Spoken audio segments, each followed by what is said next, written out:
واش الدراري سيمو في ام بي اي بدارجه ورجعنا لكم فيديو جديد.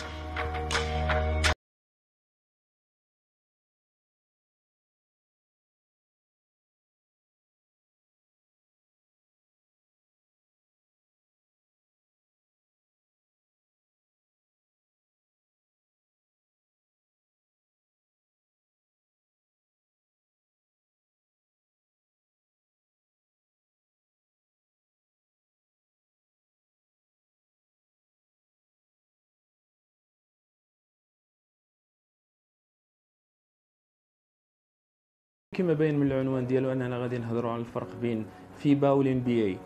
فيبا هي رابطه دوليه والان بي اي هي رابطه وطنيه. واليوم غادي نذكروا بعض الفوارق بين الفيبا والان بي اي، واللي اول حاجه غادي نبداو بها هي التيران.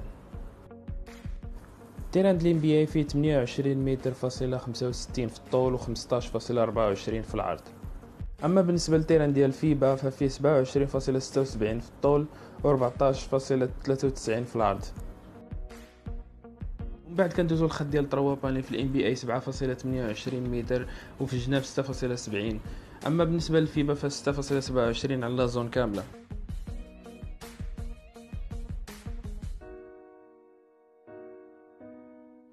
والكره اللي كيلعبوا بها في الام بي اي فهي نفس الكره 75 سنتيمتر في القطر سايز 7. ما كيختلفوا من ناحيه الوزن، ام بي اي 625 غرام، فيبا 567 حتى 650 غرام.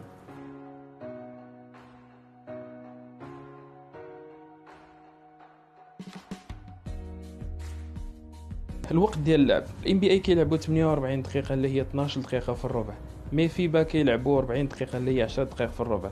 اما الا مشى الماتش الاوفر تايم فهي كتزاد 5 دقائق سواء الفيبا ولا الام بي اي، فهما بحال بحال. ومني كنوصلوا للحكام ففي الان بي اي عندهم 3 الحكام من غير اللي في المنسى، اما الفيبا فعندهم 2 من غير اللي في المنسى.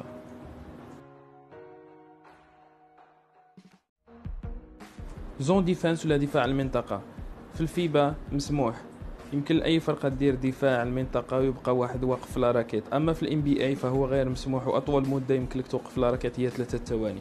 فوت ولا فوت تكنيك في الام بي اي عند اللعاب 6 لي فوت بيرسونيل وجوج تكنيك، اما في الفيبا فهما 5 ديال لي فوت بيرسونيل وواحد تكنيك، لان الماتش في الام بي اي طويل على ديال الفيبا. البونus الفوت تكنيك بالنسبه للفريق الخصم في الفيبا فهو جوج لي لونسي فرون كتبقى عندهم كره، اما في الام بي اي فهو لونسي فرون وحده وكيرجعوا فين وقفات لاكسيون ديال الكره. القانون ديال المارشي في الام بي اي ان عندك الحق تزيد خطوه قبل ما تبون بكره، اما في الفيبا ما عندكش الحق تزيد خطوه حتى تبون بكره، والام بي اي خدات هذا القرار باش ما يبقاش يوقفوا اللعب بزاف. تايم اوت او تومور في الام بي اي عندهم 6 ديال لي تايم اوت، جوج في الميطه الاولى، جوج في الميطه الثانيه، وجوج في اخر 2 دقائق في الماتش. ويمكن للمدرب واي لاعب في التيران انه يعيط على تايم اوت.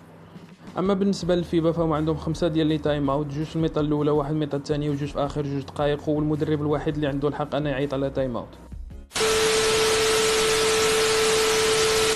وهكا كنكون وصلنا لتالي الفيديو، نتمنى يكون عجبكم انت ولا انت. ما تنساوش تخليونا لايك وسبسكرايب.